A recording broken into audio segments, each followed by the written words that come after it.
Hi friends, I'm Ruel Gaviola. This is Tabletops Tonight, and in this episode, I'm going to be looking at some games that are going to be on sale at Gen Con this year. Yes, we've got about a little over a week until Gen Con, and a few of these games have, sort of struck my fancy, and I'm really excited to talk about them and share them with you. Be sure to let me know in the comments below what games you're looking forward to at Gen Con. I have sorted this list on BGG by games that are hot, just by the number of thumbs that they've received, and also I filtered it out by the ones that are actually going to be on sale. So there's other games that I'm excited about that are actually not going to be on sale, but they'll be available for demo at Gen Con. We're going to leave those out this time, and we're just going to go with the ones that are actually going to be on sale. So number one at the top of the list is Rock Hard 1977. This game is from DeVere Games. It's by designer Jackie Fox, aka Jackie Fuchs, who is a wonderful person that I've got to meet a couple of times in Southern California. She is a lawyer, an attorney by trade. Also a writer and a four-time, I believe it's four-time Jeopardy champion. Jackie's awesome. And then on top of that, she used to play bass in the Runaways, a all female group in the 1970s. You may have heard some of her bandmates named Lita Ford and Joan Jett, amongst others. Jackie's a wonderful person, and this game, it's been on my radar ever since I've heard, when they started hyping it. I don't know, it seems like years ago. It was probably just like late last year. But this is a game about going out on tour in the 70s in a rock band. It's a worker placement game with variable player powers. Click on the picture here. This is one of the character boards here. I love this little detail here. If you see here, the amps, knobs, they are going to track your resources. They're going to go to 11 because, like any good rock or metal, heavy metal musician knows, these amps always go to 11. Little Spinal Tap reference for you. And then going on here, here's just some early production photos of the board and whatnot, which I've seen. It does look awesome, and I love the amp as a player board. From what I understand, this is going to be more of a family weight game, which I love because the theme is really right. I mean, the theme is a lot of fun, right? Going out on tours in a band. And so there are some of the photos. I've talked to Marcelo over there at DeVere and Jackie as well. We're actually going to be talking to Jackie. Becca Scott and I are going to talk to Jackie live on our Good Morning Society show on Good Time Society. We do that every Wednesday at 10 a.m. And I just revealed a special guest. So Jackie is going to join us. She's going to give us a little more in-depth look at Rock Hard 1977. Be sure to check that out. You can click on the show notes below for more info. So that is one that's on the top of the list right now as far as hotness goes. That's where you vote with your thumbs up over there on BGG, and it's been one of mine for a while now.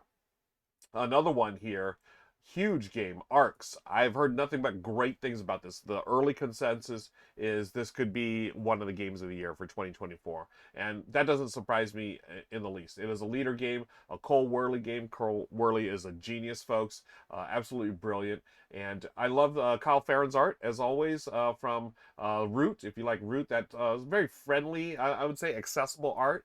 Almost cartoonish-like. There's some the minis in there. And this combines trick taking with a space battle game, which just blows me away that it's a thing. And I've heard from a few of my friends who've gotten their copies and also played early editions of this that it is amazing. And there's this depth to the game that you wouldn't expect. But I guess you would expect it with, Cole Worley's name attached to it. But just the way it's presented, and hey, it's just a trick-taking game, but you've got multi-use cards and whatnot, and I am so excited for this game. I've unfortunately had to miss a couple of opportunities to play the game recently, but it will be getting my table soon. And folks, you can buy this one at Gen Con this year. Super excited for Arcs. Okay, let's take a sip. Stay hydrated with me, folks, and let's move on to the next game. Tier. I've been afraid to pronounce this. I've been afraid to say this game ever since I saw it. Tir na Nog. Earn your place in the Celtic Otherworld. So from Isaac Shelev and Jason Slingerland. And this one is a card game, hand management, open drafting, and worker placement. All things I really enjoy. Looks really cool. I haven't really dove deep into this one, But again, I see those hotness thumbs, the thumbs up over there on BGG. People are excited for this one for a reason. I think it just sort of flew under my radar just because of the name. I'm like, what kind of name is that? But why don't we take a closer look at the description here. In the Irish myth circles, the land of Tir Nog Nog is the realm of the otherworld, the place where the fairies lived and heroes visited on quests. It was a place just outside the realm of man, off to the west, where there was no illness or death or time, but only happiness and beauty. Hey, I like that. That's really cool. So you're going to place storytellers between story cards in the shared grid. When all storytellers have been placed, I'm assuming that's your workers. Reverse player order. Okay, draft cards, add them to your hand. From your hand, you'll add these to your personal tableau. Hey, tableau building is always cool. One card to hand, one card played. At the end of 5 rounds, score each row according to the rules on its corresponding goal card. Okay, very cool. So, yeah, this one looks like my jam. I feel like I'd be into this. I love the artwork here. Very cool looking fantasy style art. You know, got a dragon, whatnot. There's some cards with a bunch of text. And hey, there's the tableaus you're building. So, definitely looking forward to this one. Let's see who the designer art. So you may recognize this name here. Whoops. Let's go to Link Games. Most popular game, Saikatsu. Saikatsu. I hope I'm pronouncing that right. This one is great. I was blown away by this actually. It seemed like a light abstract style game, but oh, it was really, really good. It was tile placement and set collection. No, it wasn't area control. I thought it was area control, but this one, Monique and Naveen actually taught me this one, and just very unassuming. But I love the artwork in this one, and very, very solid abstract style game. So what else have we done? River, Show and Tile, Waddle, Pickpockets, and a bunch of others. But yeah, Mosaic got really good reviews of that one. But yeah, the Saikatsu is the one that really I really enjoyed. Okay, so let's move on. We've got Let's Go to Japan. This is what I've been talking about since last year, since I did my paid preview of it. Let's see if it's on here. Let's see. There's the Rahdo one. Let's see. I'll do recent. Yep. I remember I forgot to add this one until somewhat recently. Oh, let me turn on the sound. In Let's Go to Japan, I recently talked about this one as well. You are building a tableau where you are planning a trip to Japan. So you're literally taking these cards, putting on a calendar. You can see there's 7 days, Monday through Saturday. And is it 6 days or 7? 2, 4, 1, 2, 3, 4, 5, 6. Okay. Anyways, you're planning a week-long trip to Japan, drafting cards, playing some of your tableau. You're going to score for different sets, but also you're going to try to line these up because you're traveling between Kyoto and Japan, and you're going to have enough rail passes to do that. So it's really neat. At the end of the game, after you filled up all your tableau, you actually move from a chronological order.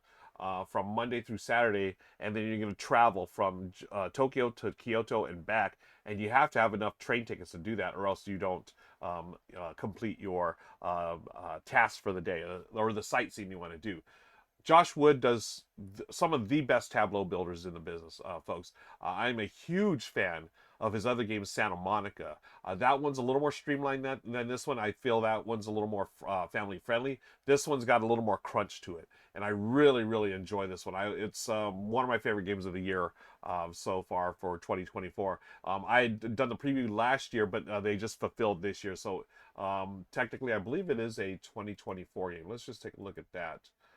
It is a 2024 game. Highly recommend. It is outstanding. And that is Let's Go to Japan. All right, moving right along. Windmill Valley. Rahdo has been raving about this one because of the designer Danny Garcia. Danny Garcia is one of the hot designers these days. Danny has produced, let's put this in rank order, Barcelona, Arborea, Windmill Valley, which we're talking about, Nico Syndicate, Daitashi. So okay, he's got a bunch of games coming out this year. Nice, but Barcelona's the most recent, I believe. But Windmill Valley is what we're talking about. This one, 45 to 90 minutes. I love that Board and Dice is doing this, and I've talked about this before, not only on my channel but other channels. I love when that designers are now focusing on that 45 to about 90-minute gameplay, where they give you a bunch of really tough decisions, and you get the brain burn or the crunch, right? In a 45 to an hour and a half game that would normally take you 3 hours to play. Like I would say it's a light medium Euro, right? If a medium Euro is like 2 to 3 hours, or yeah, around that time frame, I would call these new games. And it seems like Board and Dice has done a few of these where it's about 45 to an hour to about an hour and a half. The top two in my mind are founders of Teotihuacan and also Zapotec. I feel those two are stellar games, outstanding games that really give you a lot of bang for the buck within like the hour time frame. I love that. And also a game like Kalimala, which I haven't played the second edition, but I remember the first one. There was a lot of cool things there packed in like within an hour worth of play, which I love because hour-long games, I can get a ton more on my table at that length. So Windmill Valley really looks cool. This one, network and route building. There's a rondel, so it's some very cool modern Euro game elements in there. You can see here, during the turn, players choose action by rotating the wheels on their windmill board. So just like Zulkin, you are going to have those interlocking gears, and you can see here you're going to be gathering your resource based on that. That stuff always burns my brain in a good way. I always have difficulty trying to figure out, hey, what resources am I going to get by pressing, by twisting this gear or whatever. I love it. So about if you can give me that experience in like 45 to an hour and a half, I'm all about it. That's why I'm excited for Windmill Valley. Okay, moving right along in our Gen Con preview.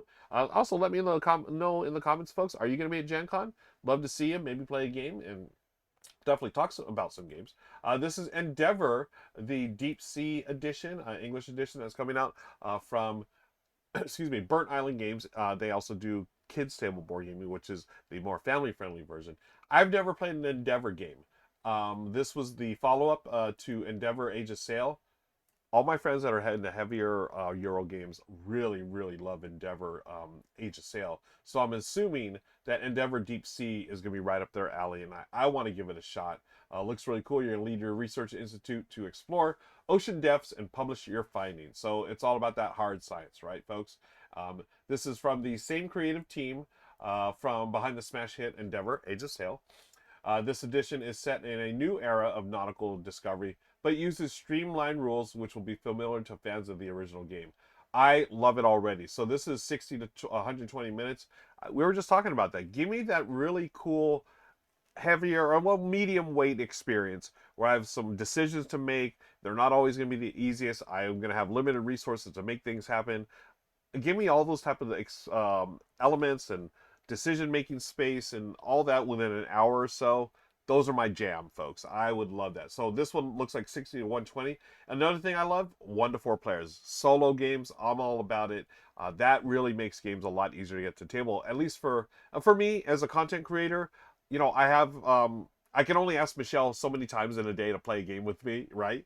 And other my buddies, I can only schedule certain meetups, and I always when you meet up with your friends, you don't want to just at least I don't want to bombard them like, hey, I got to play these 5 games to create content for it. You must play them too. No, I'll bring one, and then hopefully they'll play it, and then after we play, then or before we play, we'll play one of theirs. It's just one of those. I don't know, the fair, there's that fair ethics or no, code.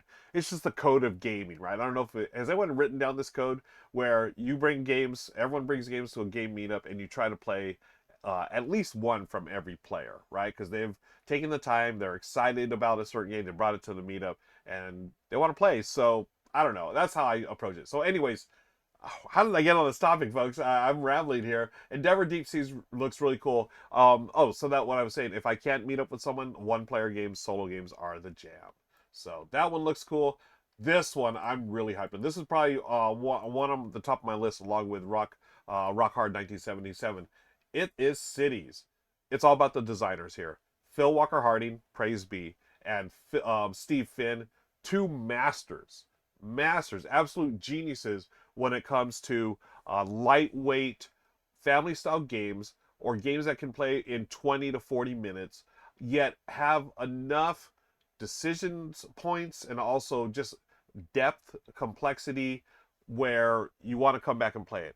As heavier gamers, my friends that I know that who are heavier gamers, they're always down to play something like Barren Park, you know, a very light tile laying game. Or even if there's 7 or so of us, let's play some Sushi Go. That is a tried and true classic. And that is Phil Walker Hardy games, of course. Steve Finn, um, Rahdo's called him like the master of the 20-minute filler, and I have to go along with that.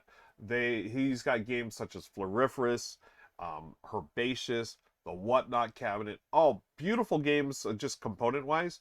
Those games have, I think they've all, well, most of his games have had some tie-in when he goes through Pencil First games with Beth Sobel, who's my favorite artist. So you got Beth Sobel's art, Steve Finn's really streamlined gameplay, 20-minute games that are really so they as Rahdo would like to say, they punch above their weight, right? They offer more than you would expect in a small box games, and you put these two together, Walker Hardy and Finn, oh my gosh, Cities looks outstanding. Again, look at this, 30 to 40 minutes, 2 to 4 players, and it's going to be a little more lightweight, but just because it's lightweight, don't let that fool you, folks. Their games are always fantastic. So here it is. You are building cities using, I believe, card drafting and whatnot. You're gonna. I'm sure there's gonna be some set collection. Look, cute little meeples. And again, it is from Devere. I love that Devere has decided, hey, we're gonna produce some lighter games as well, because Devere, folks, if you haven't been paying attention, they are on absolute fire these days. Their games are raw. Just, hey, they're rock hard 1977. Well, that's one of them. But games like Red Cathedral, White Castle, oh my gosh, Devere knocking it out of the park. They have a bunch of small box games too. Yokai, is it Artist, or is it Yokai Septet? No, that's the trick taking game. But oh my gosh, they do some really good work at Devere. And I'm gonna continue to stay hydrated here.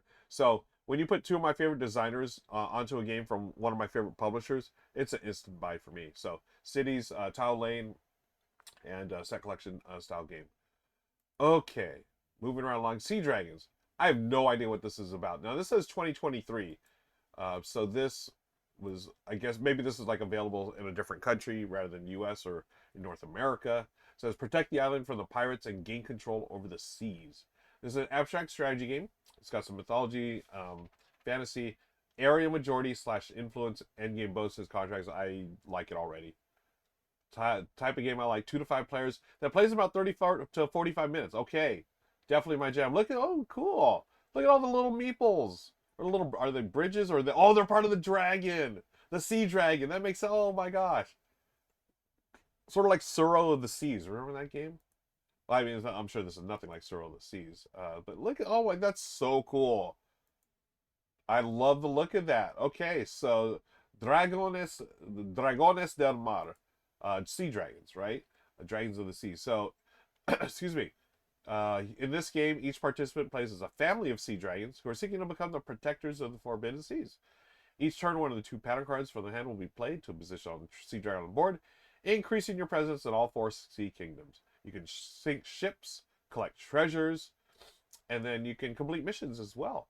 Your long-term goal is to achieve the greatest presence in each of the 4 kingdoms at the end of the game and get most victory points by completing missions. Oh, okay, so where you're like your tail here, you're trying to get those in the different areas and whatnot. Oh, that looks really cool. Okay, so I hadn't heard a thing about this. Now I'm definitely interested. Publishers, Fractal Jugos. So is this perhaps like a company from Spain? But we shall see. I am really interested now. It's 2023 release, but now will be available for sale at Gen Con. All right, World Wonders Mundo Expansion. I played it, highly recommend it.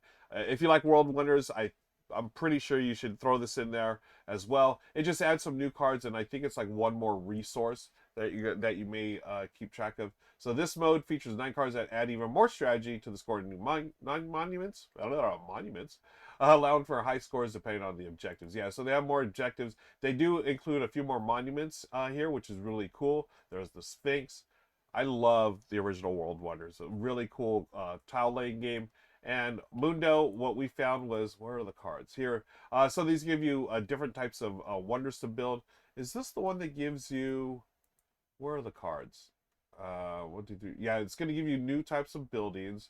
I thought I gave you other cards as well, like the public objectives. No, I think the public objectives were the one in the original game, and like you could use it optionally or whatever. But I always recommend playing with them. So World Runners, nice to see it being expanded. Really, really enjoy this game. All right, let's move on. Endangered American Red Werewolf scenario, English edition. Think about my buddy Patrick right now. He introduced me to this game. For me, it fell a little flat for whatever reason. I know a lot of people like it, so maybe I missed something here. It's a cooperative game with some dice rolling. I thought there was some worker placement. I don't remember now. I played a while ago because I believe he had kickstarted. He got his copy. But this is going to be adding more stuff. If you're a fan of Endangered, I can't see why you wouldn't be. I couldn't see why you wouldn't be interested in this if you are a fan of Endangered.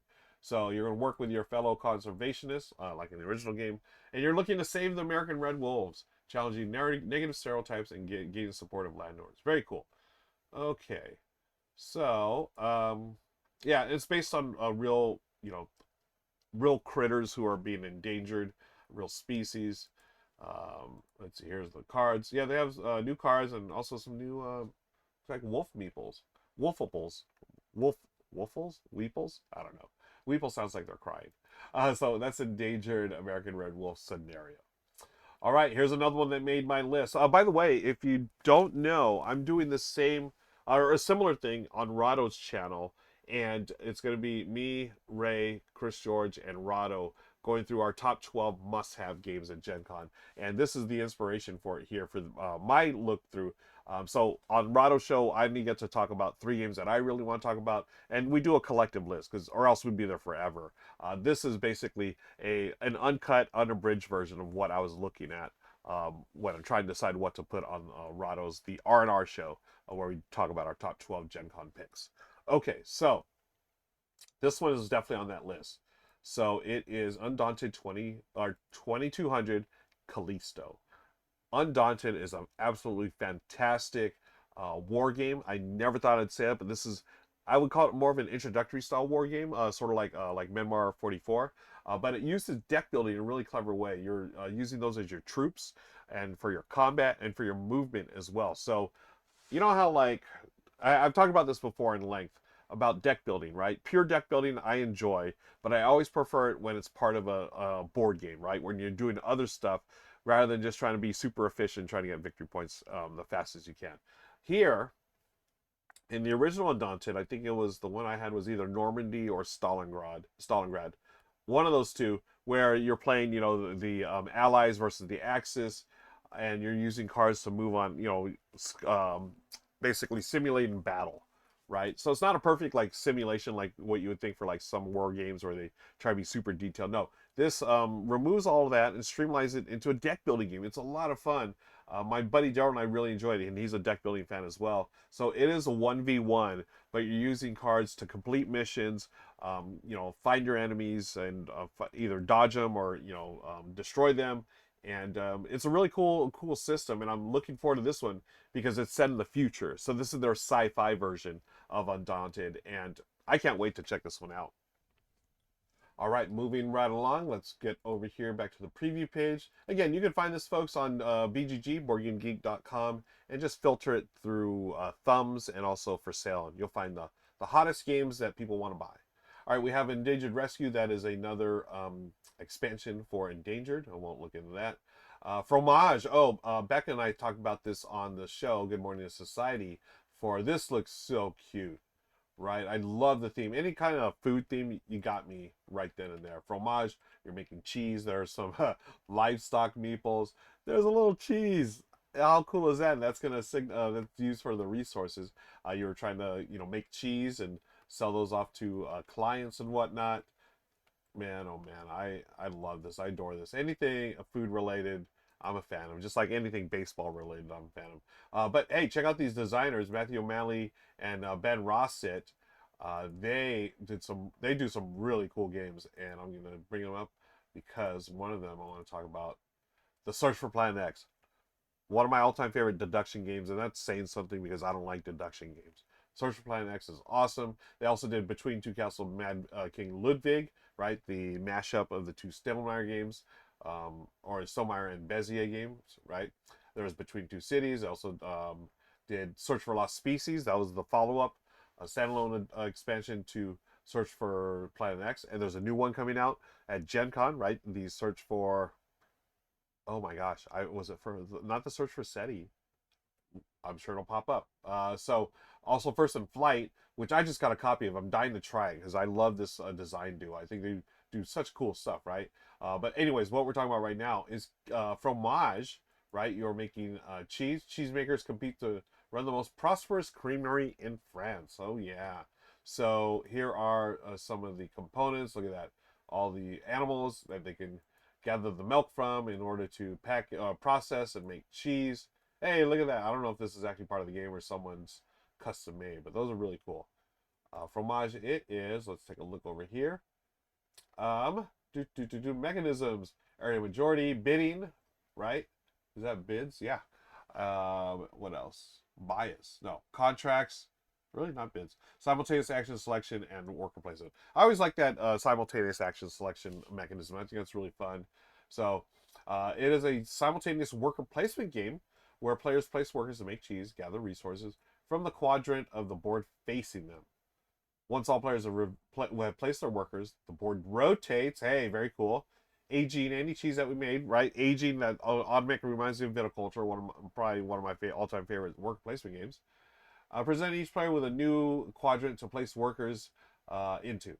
Score prestige points by selling cheeses to the 4 locations and by efficiently managing and upgrading your creamery. I mean, come on. Worker placement in a cheese making theme. I am all about this, folks. So, hyped to see Fromage on sale at Gen Con this year. All right, Witchcraft. Now, I see it's a 25th Century Games edition.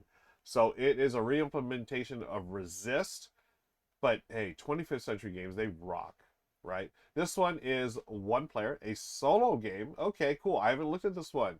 It's a fast-playing, card-driven solo game where you lead a coven of witches in the fantasy world where magic is real. And so are the monsters. All right. So, building on the hidden, revealed mechanism of Resist, which I've heard great things about, you will decide when to use the magic to defeat challenges you face, revealing yourself to your fellow villagers, and being imprisoned for witchcraft. Oh no! As you complete missions and defeat enemies, you will try to prove to the villagers that magic is not evil and convince a jury that you are protecting the village. Then 3 jurors will decide your fate, and their conviction is strong. Can you persuade them, or will evil overcome you in the village? Okay, deck building elements, hand management, open drafting, and solo. I'm all about it, folks. So I'm assuming that, yeah, right. What is it? Resist is at least 2 players. Oh, that's also a single player. I thought it was a 2-player game, multiplayer. So okay, cool. Now I was excited because it was from 25th Century Games. They really do fantastic work here. This was actually out last year, but the new version will be out this year. I can't wait. This looks cool. Very cool. I love the theme of it, right? Like, don't burn us at the stake. We're good. Okay. Oh, wow. This is one hugely excited about. Is that a adverb for excited? Hugely, terribly excited. Comic Hunters. Now, this one was all the rage on BGG for a couple of years. It came out in 2020 in Brazil, I believe, and people were going nuts over it because you're basically collecting comics, trying to find these vintage, comics from Marvel, mainly Marvel and DC, I believe. But, because licensing restrictions are different down in South America than North America, this game would never have made it to the U.S. because they have all these, the old school comic covers, Thor, Avengers, the Hulk, whatever. Okay, there's the cover of the game. But as you can see, all those cards down there, there's a Black Panther, right? There's Captain America. So it looks like mainly Marvel. Yeah, and that makes sense. So this game's been on everyone's radar for a while, right? And I'm super excited about it because collecting comics as a theme for a game, you had me at hello. This is a wonderful thing. Reminds me of when I was a kid, my brothers and I, we would scour the local bookstores for comics, and I love that. This is a 3-round game. You're going to explore different locations and purchase those comic book cards. At the end of the round, players must place cards on the table to start or expand their collections. Very, very cool. So just looking at this, again, these are the actual cards that use the old school art from Marvel. Like some of them are obviously a little newer, but they could never have, published this in the U.S. just because of the enlightening, the copyrights and whatnot would have been really brutal to just get through and even get approved for it. So it was published in Brazil, and thanks to, I believe it's Arcane Wonders, right? I believe, let's make sure they're the ones that bring it over in the U.S. and or is it they were working with someone? And maybe they're working with Spin Master. That's it.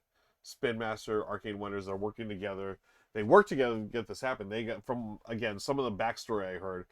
I don't know how much I should reveal, but all I know is that they convinced Marvel to say yay on this project. So, folks, this is probably top of my list for Gen Con. I need to get a copy of this. 60 minutes, a family style weight game. I'm all about it. Sounds good to me.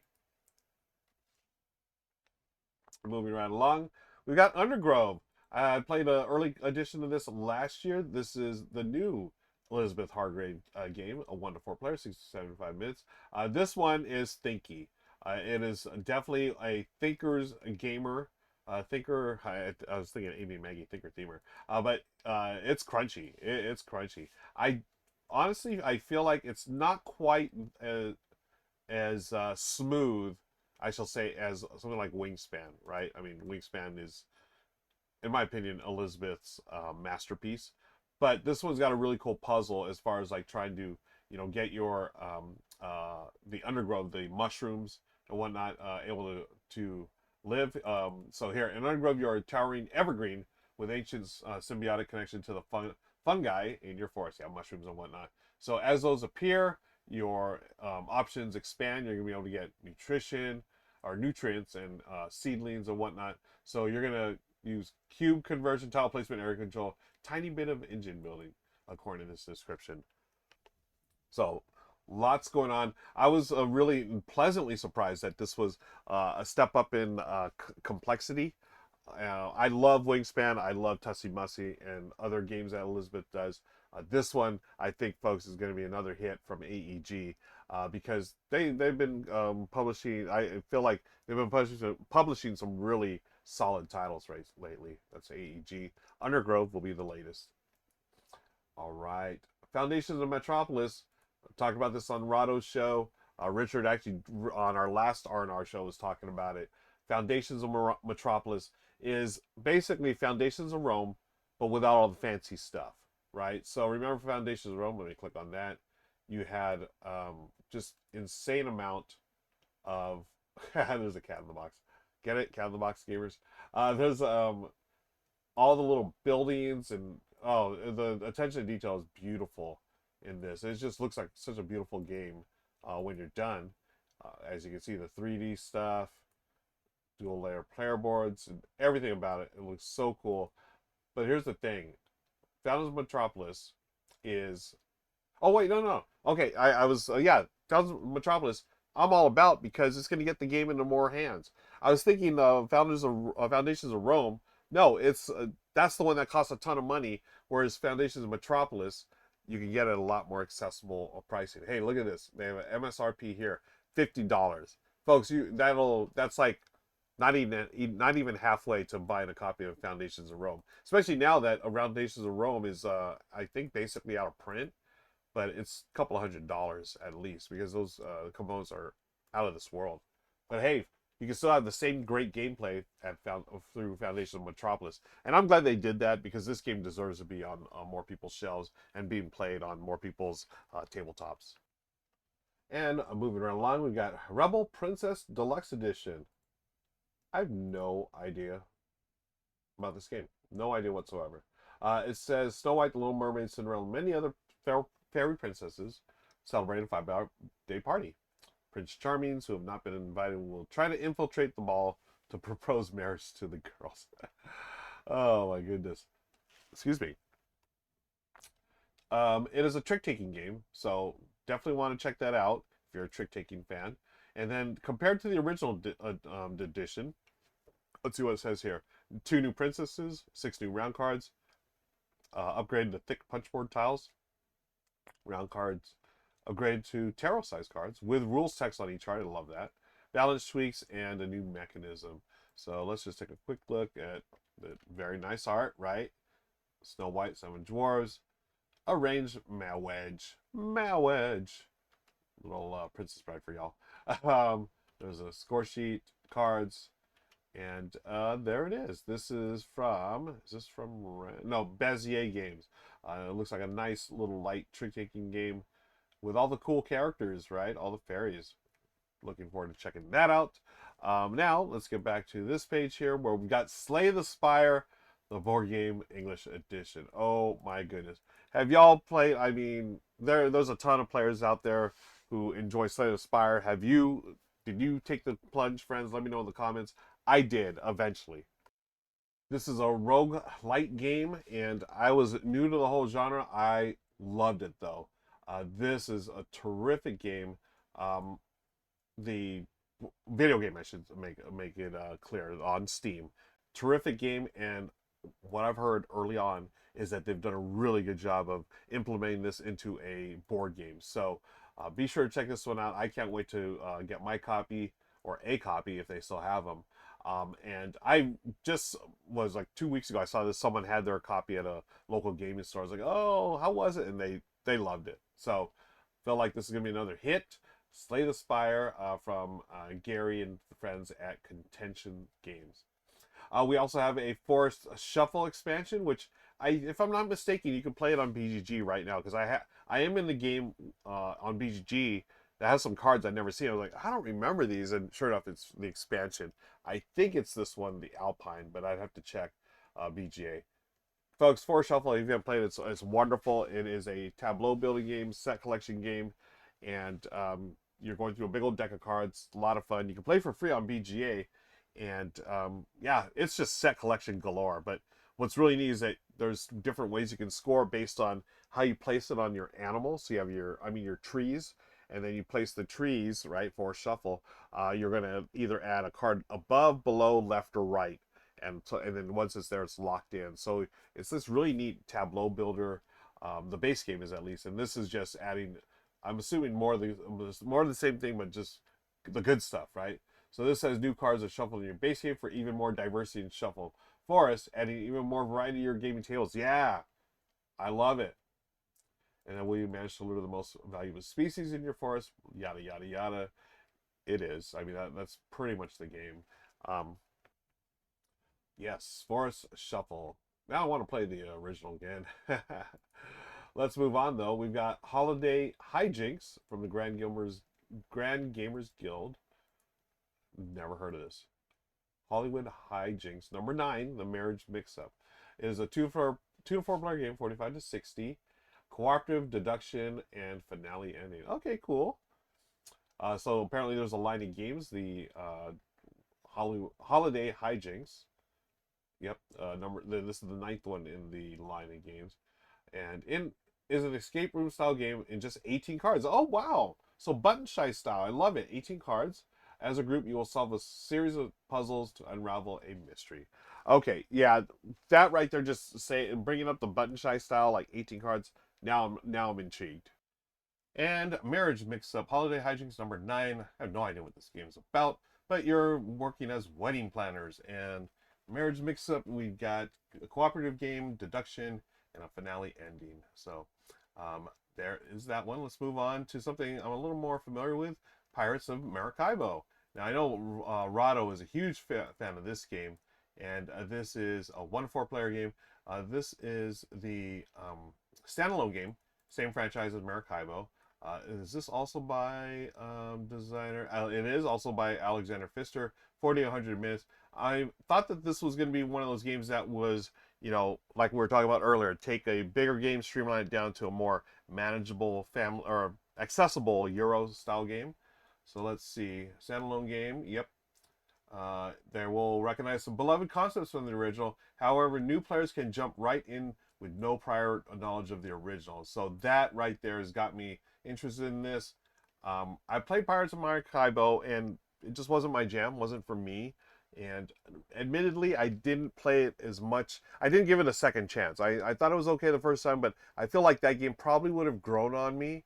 But this one, if I get this, then this will be a little more accessible and like easier to get to the table because it's quicker to play and hopefully quicker to set up and all that as well. Now this came out in 2023. I don't know. It did.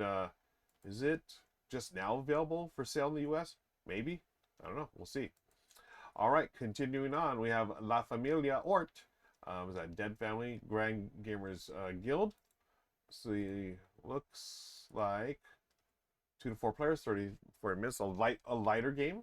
All right, and it's a family weight game that needs you to take care of Grandma's farm. Okay, Grandma's farm. La Familia. It's got that sort of. It's funny because I thought it was like all undead folks, but now I'm looking. Okay, maybe one is undead, the others are alive. And I thought it was mort. I was thinking mort, right? The word for dead. But this is ort for maybe horticulture? I don't know. Okay, so there is a ghost. Yep, owner of the lands of eccentric farmer's family dies one day without leaving a will. One night the moon turns reddish, and the grandmother reappears as a ghost to put her 4 grandchildren to the test. She'll visit them 3 times, always coinciding with the red moon. After her 3 appearances, whoever has become the most experienced farmer will inherit her land. Okay, so that's how you win. And that is La Familia Ort. Moving on. AI Space Puzzle, English 2nd edition. All right, this is from Portal Games. Oh, yeah, I think I've heard of this one. Let's see. Cooperative board game in which most players take on the role of people who have been evacuated from Earth on spaceships, and one player performs as a distressed AI that's partially malfunctioned. Okay, so tasked to help passengers during this difficult journey. And it's a deduction game, space theme, exploration. There is I believe the Polish edition.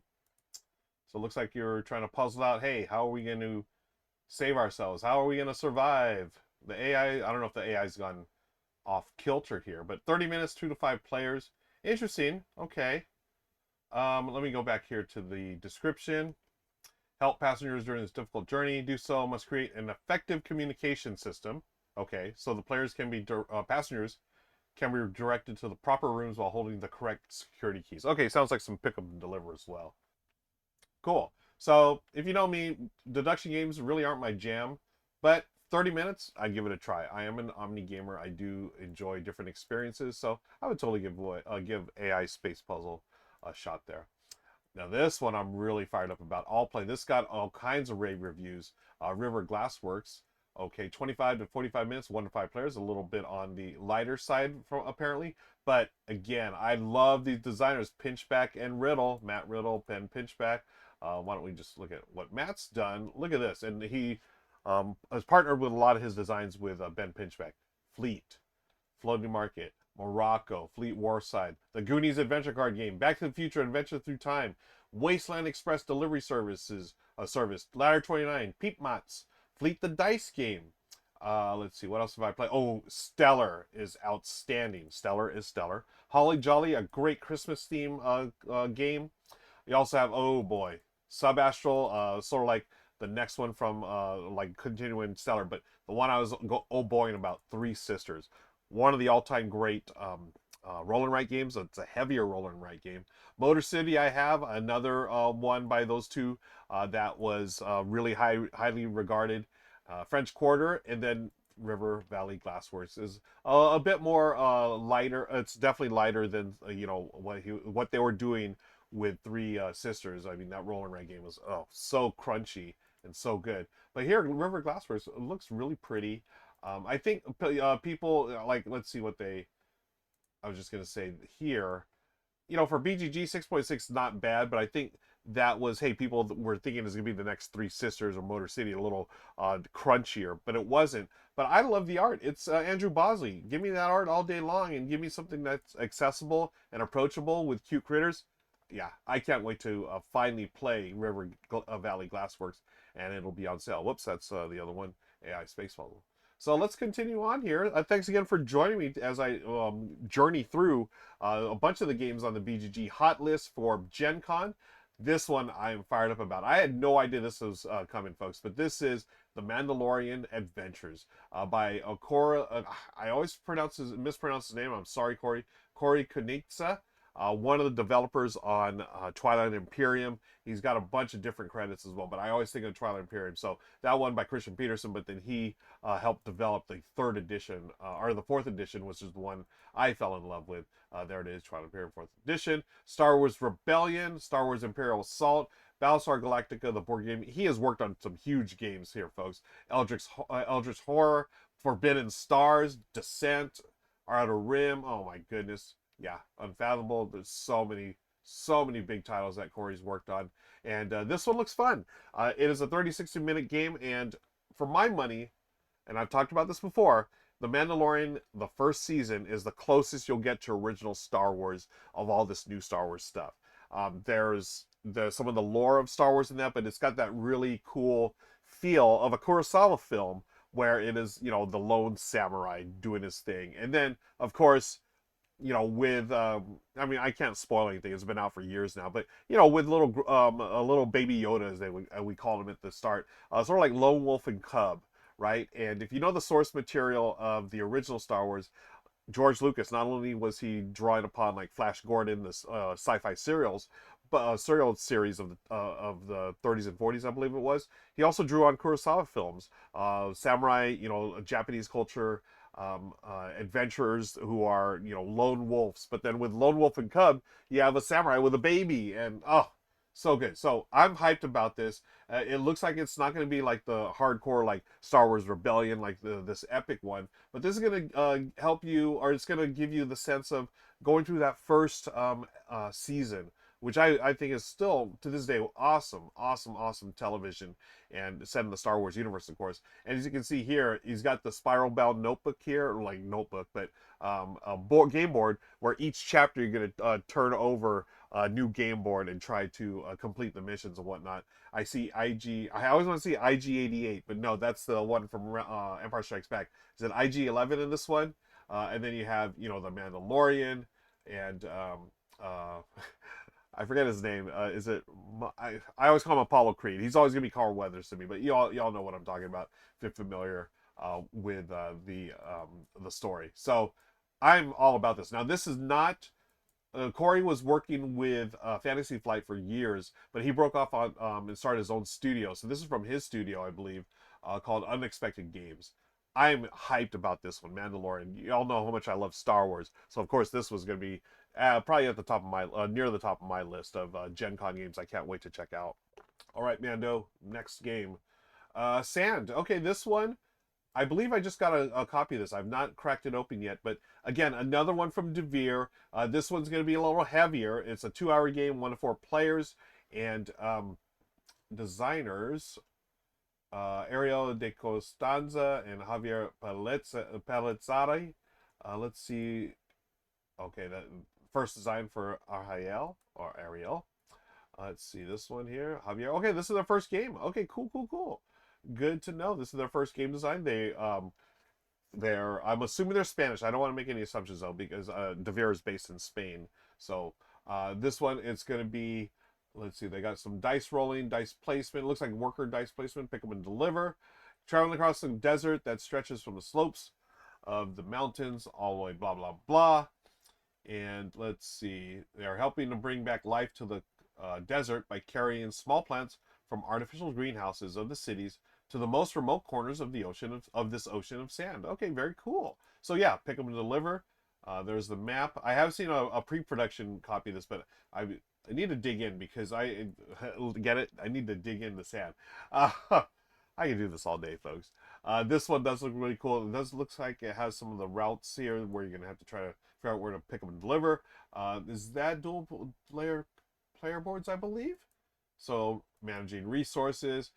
Devere does those medium weight Euros that we all love. So this one looks like another one in the series of games from Devere that we're gonna enjoy. All right, Cascadia Rolling Rivers next up on the list here. This will be out there at Gen Con. Folks, go pick this up. I played this one and the other one. There's two of them, Rolling Rivers and was it Rolling Hills? It's the roll and write version of Cascadia. Does some really neat things with the base mechanism. It's a quicker version of Cascadia. I personally prefer Cascadia just because I love tile lane, but this one does give you that sort of a feel of the original Cascadia, where you're managing habitats and animals. But in this case, you're rolling, rolling and writing along here. So really cool game. Both versions, Hills and here's Hills right here, and also the Rivers version as well. 30-minute games at most. Really, really cool versions. All right, Robinson Crusoe Collector's Edition. This is back in 2012. I believe this is the new Collector's Edition that's going to be out. I've never played this game. My buddy, let me check here. My buddy Russ lent me his copy years ago, and it's still here. I have not played it. I feel so bad, but Russ is such a nice guy. He's like, I'll just keep it. I'm like, oh, thanks, Russ. Like, hopefully we'll get to play it one time. I hear it's hard. I know my buddy Dutch Yoda loves this game, and I think does he have the, I don't know. So anyways, the Collector's Edition will be out at Gen Con according to this list, and if you're into it, check it out.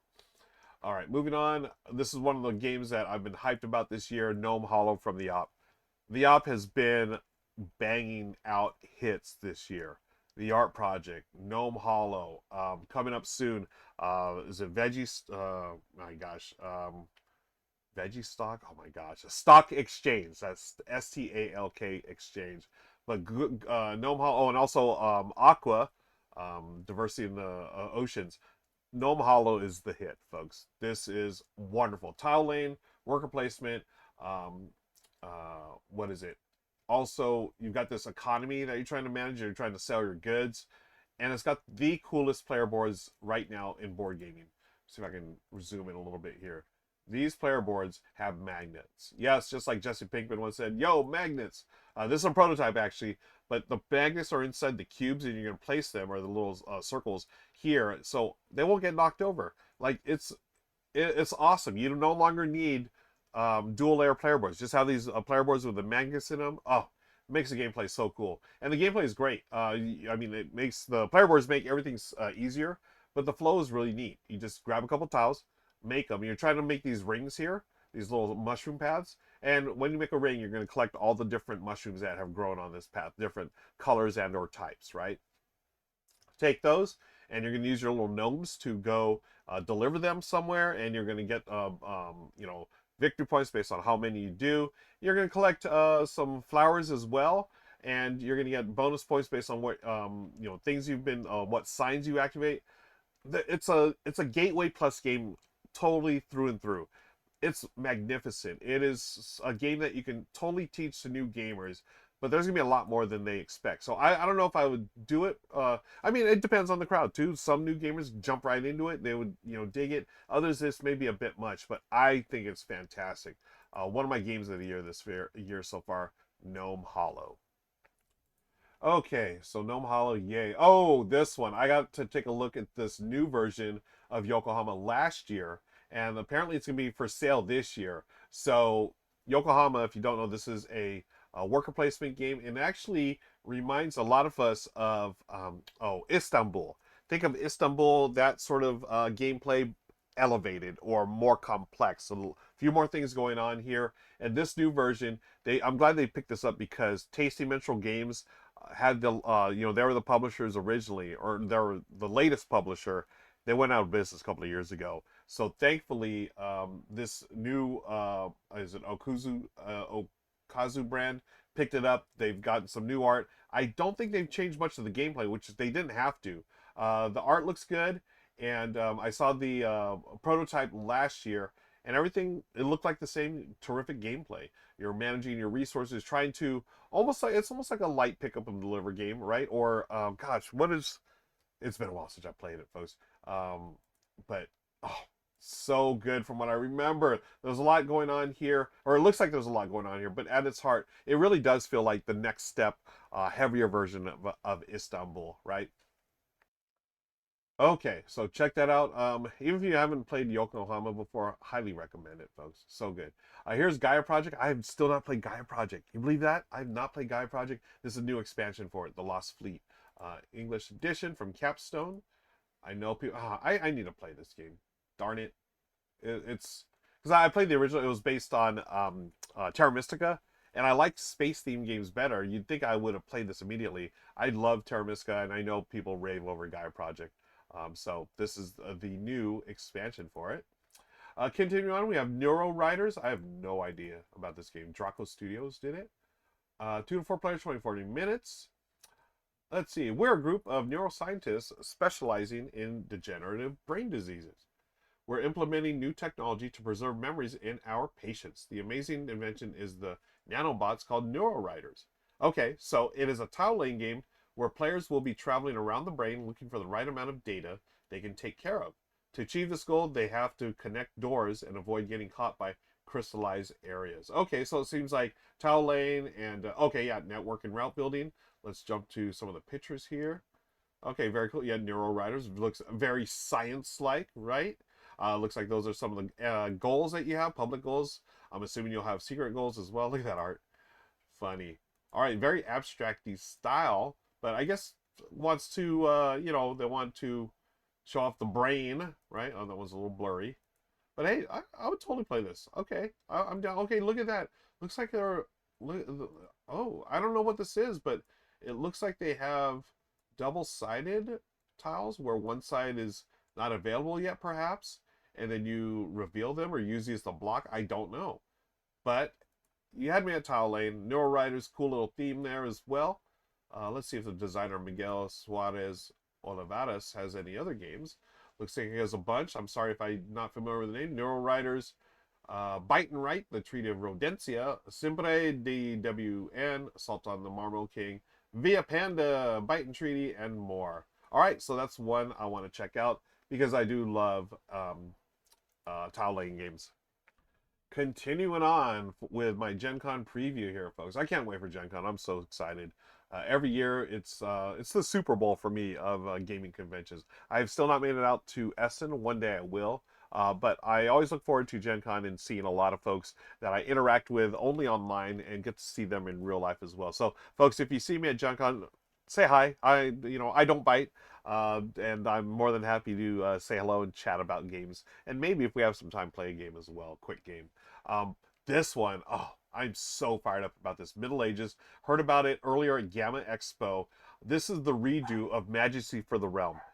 Majesty for the Realm is such an underrated game. This was from designer Marc Andre. You may know his name from a game called Splendor, one of the all-time modern classics, greats of like lightweight engine building. Majesty for the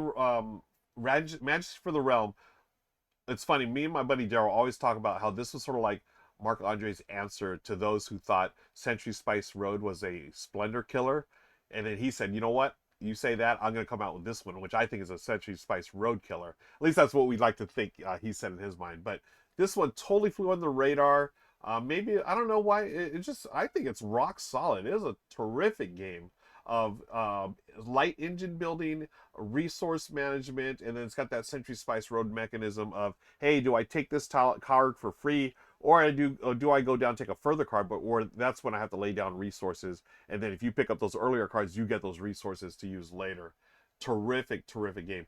I feel like perhaps I don't know why it didn't fare well. I mean, people who know. And actually, Michelle and I played this with Amy and Maggie at Thinker Themer. Was it last year? Yeah, last year or the year before. Was it last year? Shoot, I forget. But they brought it out. We're like, have you played this? We're like, I have, but Michelle had.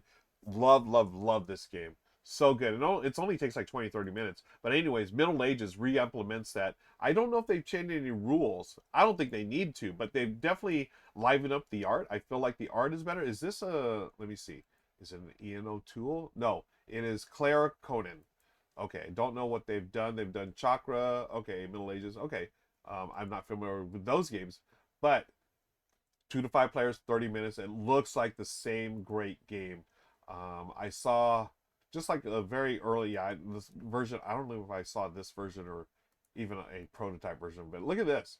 So cool. Oh, this one actually, it looks like they interlock some of those things. Oh, interesting. Okay. So instead of cards, they're tiles. I like that.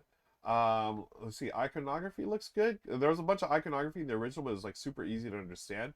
This feels like, yeah, the original game as well. But I like that they've done this tiles that are gonna actually build your like little kingdom here. Ooh, I didn't know it was like that. Very cool. Okay, folks, highly recommend Middle Ages. If you could get your hands on a copy of for the Majesty for the Realm, I highly recommend that as well. Terrific game. But hey, Middle Ages, can't wait to check out the final version of that at Gen Con. All right, Barcelona. We were talking about that. Danny Garcia. This is a what is this? Is this it is an expansion? Passeig de Gracia. Okay. And then we have Pampero. This is another one's getting a lot of hype. Where, let me open this one up. Uh, the government of Uruguay is concerned about the country's dependence on imported fossil fuels. So this is a game about, I believe climate change and fossil fuels and whatnot. And you're going to be using, is it deck building or hand management? Let's take a look at the boards. Loading, loading, loading. Let's go loading. Oh no, is it stopping? It's not. Hey, this is fun. Okay, there it is. Um, got a map of Uruguay. Loading image. Why is it so slow? I don't know. Maybe I just pause and let this load while wow. Anyways, I'm looking forward to this one. I know Rahdo, I don't know if he played it, but we were talking about it recently where, this type of theme is not I feel like it's picking up as far as like, hey, let's get some themes that are more, I don't know, responsible, or themes that talk about more contemporary look of views of like, certain issues. Okay, this is tool art. Yeah, this is cool. So yeah, let's go here. Hand management, card driven action selection game. Each player has a starting set of cards. Yep, just sounds like a deck builder, right? But then they're going to play their own tableau. 2 rows of spaces to activate actions on different sectors of the board. Okay, cool. Each turn you have the option to play a card in the leftmost space of either row, or to retrieve all cards from your tableau. Okay. After 3 actions, special phase takes place, consolidation, during which you retrieve the rightmost card from any row, generate batteries from stored energy, collect income, and advance the game timer. Player with the most money at the end of the game wins. Okay. Interesting. So looks really cool. Got that Eono tool art, which always a good thing. Economic game. I'm looking forward to giving this one a shot. This is 60 to 150 minutes. As you can see, the weight according to BGG, a heavier game, but I'm in on that. Looks pretty cool. All right, continue on. Hey, Space Genesis English edition. This is the latest, I believe. Space expansion. Love Space. I still haven't played through all of the first one, the Space Planet Pluto, was it? Follow Pluto. Y'all let me know in comment. I know I got it wrong. But John DeClaire, one of my favorite designers, he is actually here in Southern California. And anything that he does, I've got to play. I know also, I'm sure it'll be on the list somewhere, but he's also got the Cubitos expansion, Foul Play, FOWL. I love Cubitos, and that's another expansion top of my list. Uh, Voidfall, the retail edition from Mind Clash. I figured this was, I could have sworn I saw this out last year. Maybe it was because of the Kickstarter. Heavy game, as you come to expect from Mind Clash, Voidfall. We have Clank Catacombs, the Layers and Lost Chambers expansion. I love Clank Catacombs. This is the version of Clank that I prefer because it is a tile lane. Adds like tiles, sort of like, gosh, what game is that? Escape, the Curse of the Temple, where it's literal like dungeon crawling, right? You don't know. You flip over a tile. Okay, this is where I got to go next and whatnot. Clank does that. It retains Clank. Deck building, push your luck. But instead of a static board, it's a dynamic tile laying game or tile placement game. Very cool. So I'm excited to see what they've got in store for us with Layers and Lost Chambers. All right, cool. Moving on, we got Jekyll and Hyde versus Scotland Yard 25th Century Games. I believe this is an older game that 25th Century has redone, and they do really good work. Oh, maybe they haven't. Okay, this is 2023. This is a 2-player game. You're Dr. Jekyll, the kind doctor and valuable friend. Oh, okay, here. Jekyll and Hyde is a cooperative. Wait, Jekyll and Hyde versus Scotland Yard. Cooperative trick-taking game for 2 players. It's a standalone spin-off of Jekyll and Hyde. Okay. You're Dr. Jekyll, the kind doctor, valuable friend, but you're also the infamous Mr. Hyde, who is hunted by Scotland Yard for misdeeds, etc., etc. Your objective is to maintain the balance in the duality of your personality while staying ahead of Scotland Yard's investigation. That sounds really cool. I like that theme. This is a story-based game in which you have to achieve the objectives of every chapter of the story to complete the game. All right, and it's through trick-taking, so it's a cooperative game. Interesting, very interesting. So, yeah, I love what 25th Century Games does. So this one, I had no idea what it was all about when I read the title right now, and just based on the game description and the fact that it only takes 20 minutes, and hey, it's got art by Vincent Dutray, favorite of so many people. I'm intrigued in this one. So that is Jekyll and Hyde versus Scotland Yard from 25th Century Games. Printing Press. I've heard of this one from Portal Games, a heavier game. No, not a heavier game. I'm thinking of Gutenberg. This one's 15 to 60 minutes, so 1 to 4 players um, from Portal Games. Let's see.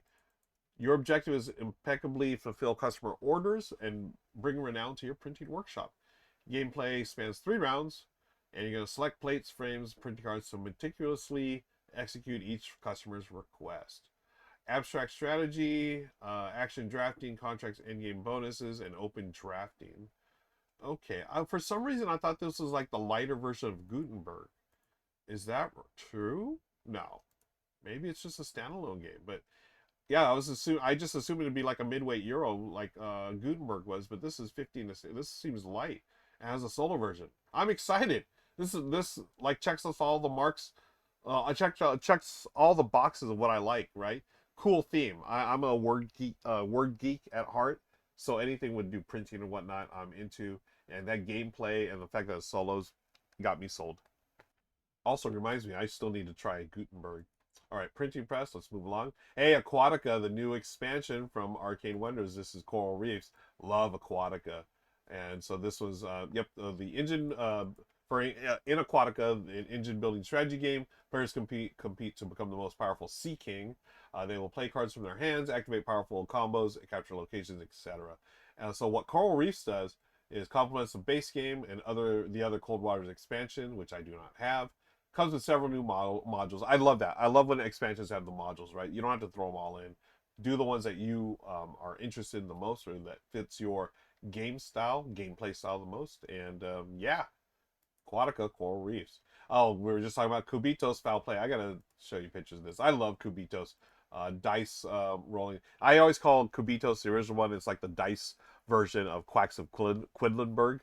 Got that push your luck element to it, but I personally like this one better because it adds a board, so you're racing around, like a car race or a foot race or whatever. But Kubitos Foul Play adds some new abilities. Looks like some new cards. So are those new dice as well, or little evils? I don't know, but it's automatic for me. John DeClaire, expansion to one of my favorite games. You know, I'm all about that.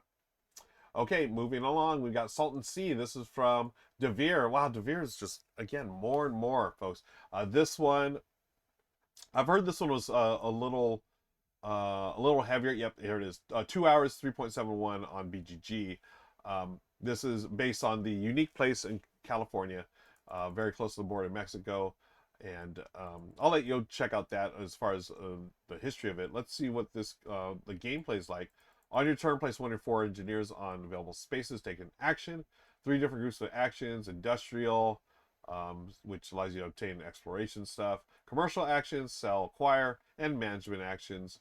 It's up to you to manage the engineers at each point in the game to get the most out of your company. No single path to success.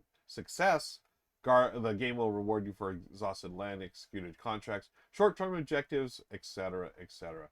So this is investment, hand management, and income. Let's take a closer look here. Lots of bits and bobs. You know, I just love the standard Devere box, which is way smaller than most board game boxes are these days. And I love that. There's no wasted space, and it just feels like there's so much game in each box, and a lot of game for your buck. Like Red Cathedral, and White Castle are the ones I think of the most when we talk about this type of stuff. So this looks cool. Another one in Devere. I mean, I've got to try it because it is Devere. There are must tries. Speaking of must tries, Harvest. Yeah, this is gonna be a lighter game from Keymaster. 1 to 4 players, 30, 60 minutes. And in this one, you're gonna take a role of farmer, each with their own unique penchant for working the land, and choose a farmhouse with special round-and-round benefits.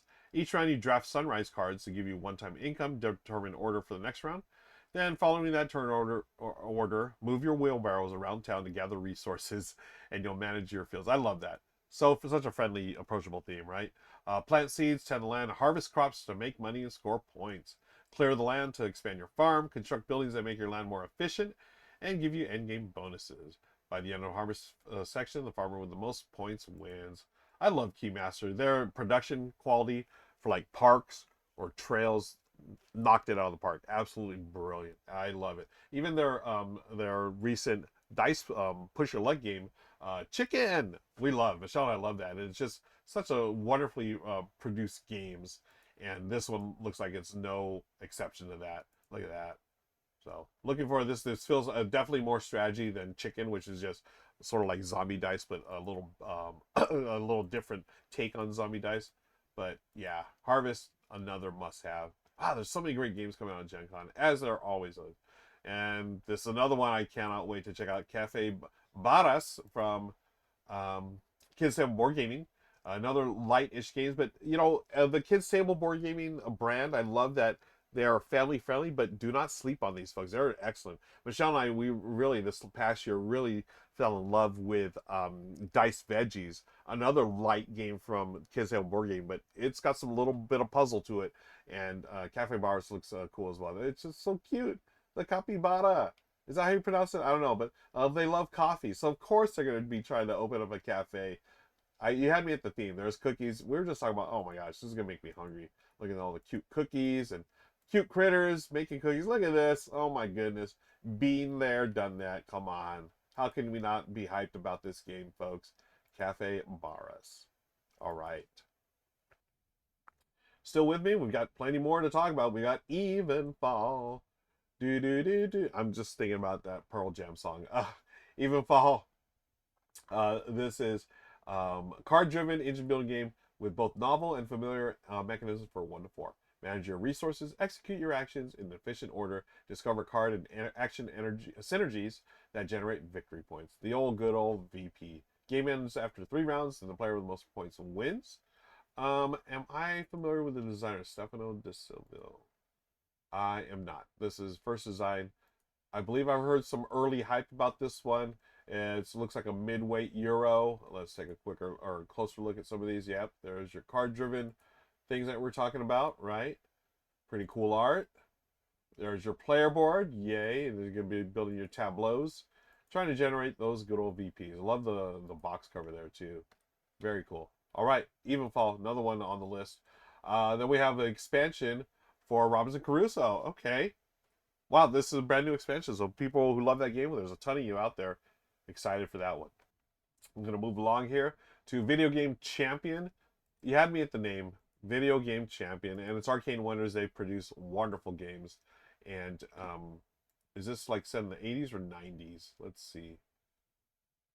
Looks like 90s style video game art. I love it. Love it. I mean, I don't even know what type of game it is, but I love the art and the aesthetic. Hand management set collection game. 50 to 90 minutes. Let's see. 60-minute games. Yep. Time when the greatest dream of childhood was to be video game champion. You are transported back to the 90s. Yep. 60-minute gaming. You're going to flip through video game magazines. Oh, I'm thinking of my friend Shu. Renting games, asking your parents for gifts, spending hours pushing buttons. All right.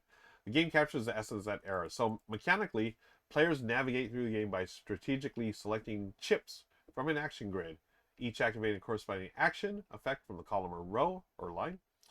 Challenge lies in managing resources like money, button chips, and IOU chips, adding depth to decision making. Okay, so is it sort of like a Candy Crush type thing? I don't know. Let's see. Oh, no, it is. Well, maybe it is. So I see those like little puzzle cards there.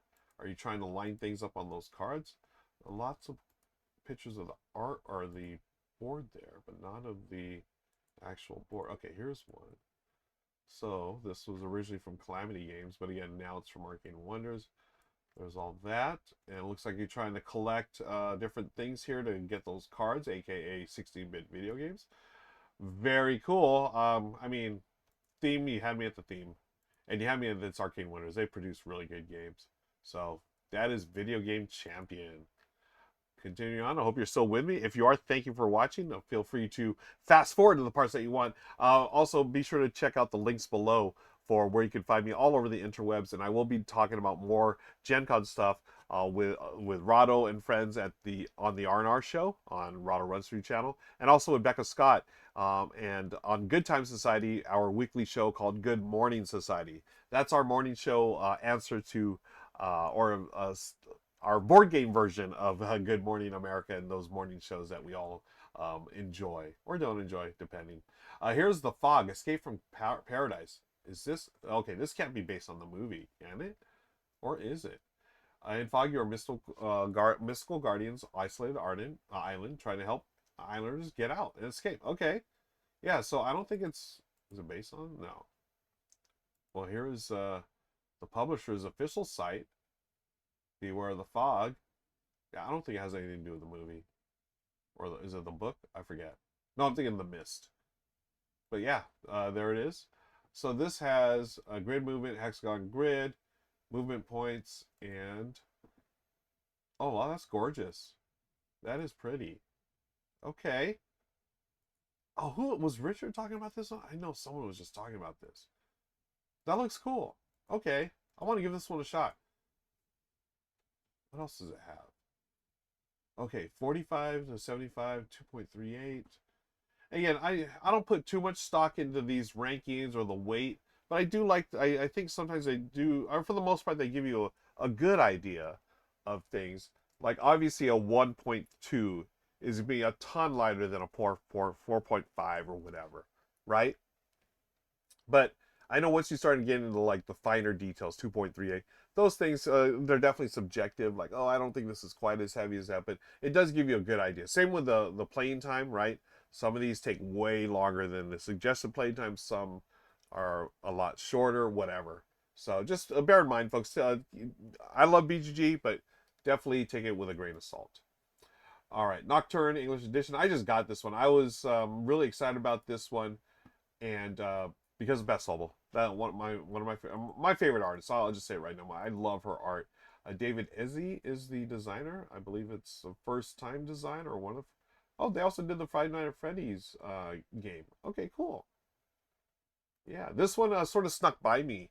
And the reason why I'm excited about it, because it did sneak by me. And usually I know what Flat Out Games does. I don't know why this one just didn't make it on my radar. But it is a puzzly spatial bidding and set collection game of sly mystics in a whimsical moonlit forest. Right there, I'm all about it, folks. So, wow. So many great games. Can I be excited about all of these? Really? There's so much. Okay, here's one I don't know anything about. Ovation, English Edition. Classical composers. Oh, okay, cool. Another like classical composing theme, which I would like to see.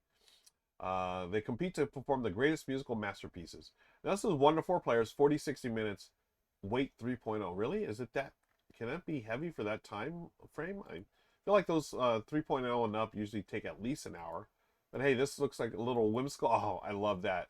Is that a treble clef meeple? That is hilarious. The art looks pretty whimsical. Okay. Mass appeal, ovation. See what else they talk about this game here.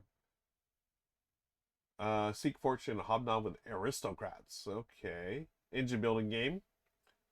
Yeah, 4 actions. End game scoring and whatnot. So this is open drafting, variable player powers, and the classical music theme. I'm interested in the theme, obviously. And yeah, looks cool. All right. Cool, cool, cool. Coming down here, I got a few more I want to highlight, and then we're going to wrap it up. Again, thank you so much for hanging out with me today. Biomos. This one we talked about on the R&R show last week. I believe, oh, who was it? I forgot who talked about it. But it's a quick, addictive puzzle about developing new planets. This is contract open drafting and pattern building, right? So there you go. I love these type of, ooh, okay, that looks interesting. So you're trying to get, the distinct patterns in order to score all your points and draw those out of bag, of course. What else here? Yeah, three ways to play. Family mode for new players, solo mode for an individual challenge, and then the regular mode as well. So trying to fulfill contracts or get those in-game points. Looking forward to this one. This looks like my jam as well. I love light games like that. Cascadero from Bitewing Games. Anything Bitewing puts out, I'm all about because they publish Reiner Knizia games. The Good Doctor, the one and only Doctor, Ray K, as Michelle will call him, and also the artist, Ian O'Toole. So this is re-implemented by Cascadito, which is another game that's like 2 for 1, basically. 2 games for 1. Let's see, this one, like Reiner Knizia games, is going to be about 45 to 60-minute game. It's a tile placement strategy game. I'm all about that. There you go. It's got, it looks like Through the Desert or, gosh, the other classics where you have troops on a map style for Reiner Knizia. Rather than, he does like auction games. He does, the card games. This one looks like area control games, right? Oh, I'm looking forward to this one because it is The Good Doctor, Reiner Knizia, Bitewing Games. Colossal Cat in the Box. Cat in the Box, super unique trick-taking game. This is the big version, I guess. Better components, and I don't know if there was other stuff there, but yeah, check that out if you're into Cat in the Box. Stone Spire Architects is the new one from Thunderworks. I believe this is their Push Your Luck game. Is that right? Maybe it isn't. Okay, maybe I'm thinking. Okay, card drafting, construct the most dangerous labyrinth, simultaneous play. Okay, I got this mixed up with another game then, but it's in the role player world, which I love. All those games, and what was the one? Role player. They had gosh, what are those games? Lockup, role or cartographers. Such a cool world they've come up with, and all the games are unique, right? You got role player, which is sort of Sagrada-ish, and then you had cartographers, which is a roll and write, but with Tetris style pieces there. Then you had lockup, which is worker placement with a little bit of a nod to Lords of Waterdeep with the expansions. It's cool stuff there from the Thunderworks games. Septima, this was actually out last year. I don't know, is this now for sale here in the US? That was another Mind Clash heavy game. Far Away, definitely recommend this. I've done my solo run through. You can check that out. I found a way to or a solo version. I think on BGG. But the game it's so good. It's so simple. Yet they do this one cool twist for scoring, where you're building a tableau of cards left to right, but then you score it right to left. Very, very clever. Highly recommended. One of my surprises of this year. And it'll be on sale at Gen Con. I think it was released last year. Reef Project from Board and Dice. Another one that I love that Board and Dice is doing these 45 to 90-minute games that are a little heavier than normal 45 to 90-minute games, yet are truly accessible, right?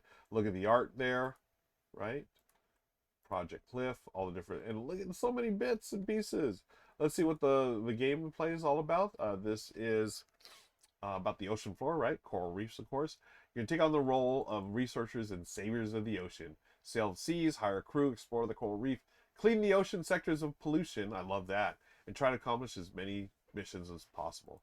So you're going to recharge or travel, get victory points based on travel, or if they recharge.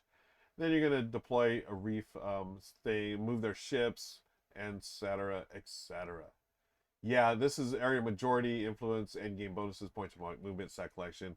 If you have something that says 45 to 90 minutes from Board and Dice, I'm pretty much basically going to check it out. There's no ifs, ands, or buts in that case. All right, Sears, this one. Oh, Taylor from Taylor Trick Taking designed this game. He does the coolest channel that's just dedicated to nothing but trick takers. If you haven't seen it already, if you're a trick taking fan, you must follow Taylor. His channel is dedicated to all the different trick taking games out there, and he's so awesome because he designed his own called Sears Catalog, and of course it is sort of a play on the old SEAR catalog, right? And this is SEER. So I don't know much about this game, but all I know is that I trust Taylor. He knows everything about trick-taking games. He showed me a couple at Dice Tower West that I cannot talk about. I'm super fired up about. And this one, I'm excited because this is his game. So it is an automatic buy for me, Sears catalog. All right, let's continue on here. We have Ezra and Nehemiah, the new game from Renegade Game Studios, and of course Shem Phillips. I've not played this one yet. I know the Brothers Murph, they do a lot of videos for Garfield games, and this is gonna be, I'm assuming it's gonna be another worker placement game because that's what they do. Maybe it is, and it looks like both to use cards, hand match. Okay, cool, but it's gonna be on the heavier side, and you know, Shem Phillips does such a cool thing with all his games where he takes familiar mechanisms and puts a unique spin on them. I really appreciate that about his games, and also his, you know, the partners with McDonald there a lot, S.J. McDonald. So that's another one to check out, folks. This one really, really neat. I saw this at Gamma Expo. The Hi-Fi from Smirk and Dagger Games. It has an actual little cool little component here. Actually reminds me of my buddy Mike, who's doing a game called DJ Icon, and his is a little more. It's different than this. This has like, I don't know if this is an actual component of the game or just something to look cool. The Hi-Fi, right? The analog turntable here. But as far as gameplay, let's see. Let's take a look here. You've got some area. Oh, okay. This is different than DJ Icon.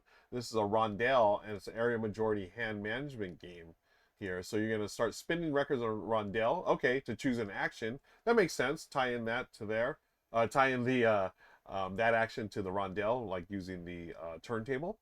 And then each round represents a song recorded on the A side of the album. Very cool. And then gather information for the B side. Very cool. So just based on the you know, the components alone, really want to check this one out. Hi-Fi from Smirk and Dagger. Landmarks, folks, I'm going to tell you right now, I'm doing a run through this. You'll be seeing it real soon here on the channel. It's going to be a live stream with Tabletop Live Network this coming weekend. Check the show notes below. This is Codenames meets Cryptid. It's some, you know, I just played it three-player game this weekend. My buddies Daryl and Yvonne, and right off the bat, Daryl's not a cooperative game fan, and we played the game. I was like, "What do you think?" He's like, "I really like it." I was like, "Cool." And then I asked Yvonne, and she said, "Codenames Killer." I don't know if it's a Codenames Killer or not. I would rather play this than Codenames, folks. You're trying to guide your teammates off this island using words. So you're going to write words on these little tiles here, the erasable tiles, and you know where everything is, and you can give a clue, a one-word clue as to where you want your teammates to go. It's brilliant. It's simple. I demoed this at Dice Tower West this year, and I knew right away it was going to be a huge hit. This is going to be a big hit for Floodgate Games. A game called Landmarks. Be sure to check it out, folks. All right, hey, I'm going on. It's going to be 90 minutes right here, and I think that's going to be a good place to stop. But let's hit a few more as we go along here. We got Weirdwood Manor, the English edition is coming out. We have a new expansion for Ancient Knowledge, Heritage. We have Lure. This is from All Play. They do these really cool small box, shorter games. Tiny Towns, Architects expansion. I love Tiny Towns. I want to check that one out. Mycelia. From Burnt Islands. This is based on mushrooms. I felt like I just played a mushroom game recently, but this one looks like it's going to be, I believe, on the heavier side or the medium weight side. Yep, 40 90 minutes. The one I played was a little bit more lightweight than that, but very interesting. I love that there's mushroom themed games, right? We have our Undergrowth from Elizabeth Hargrave, and now Mycelia from Split Zone Games. River of Gold. This looks awesome. I just saw I don't know if it's an early production copy over at Good Time Society, and it's a Euro game, and you've got cards. Is this card management? What is it? Endgame mode says worker placement game. Yes. Contracts, dice rolling.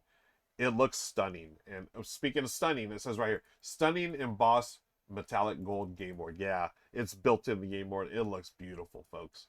What else? Fate Forge, French Quarter. We were just talking about that, 25th century. Dracula versus Helsing is another 25th century game. Lucky Ducks bring back quartz. I love that. I love the quartz system. Very cool. Nova Roma from 25th century. Stan Kordonsky. A lot of folks like his games. Gentle Rain. I got to see that Gamma. Wonderful solo tile laying game. War Chest expansion. Yay. Abstract game. Spectacular. I have no idea what that is. I'm just going to scroll past it. Captain Flip. Captain Flip. One of my games of the year, folks. I kid you not. Is a Spiel des Jahres nominee. Fantastic light game. Great for families. Great for a filler for your hardcore gaming buddies. So good. And so many games to check out at Gen Con. And there are so many games to check out on this list, but I'm going to call it right there because I need to take a break. And I want to thank you again for hanging out on the channel, watching my Gen Con preview. If you're going to be at Gen Con, be sure to say hi if you see me. I don't bite. And if we have time, I would love to chat about what you're playing, what's hot at Gen Con, what's not. And also, if we have time and space, maybe play a quick game. But again, thank you so much. Be sure to hit the like and subscribe button. And until next time, I see you here on the tabletop. Bye, everybody.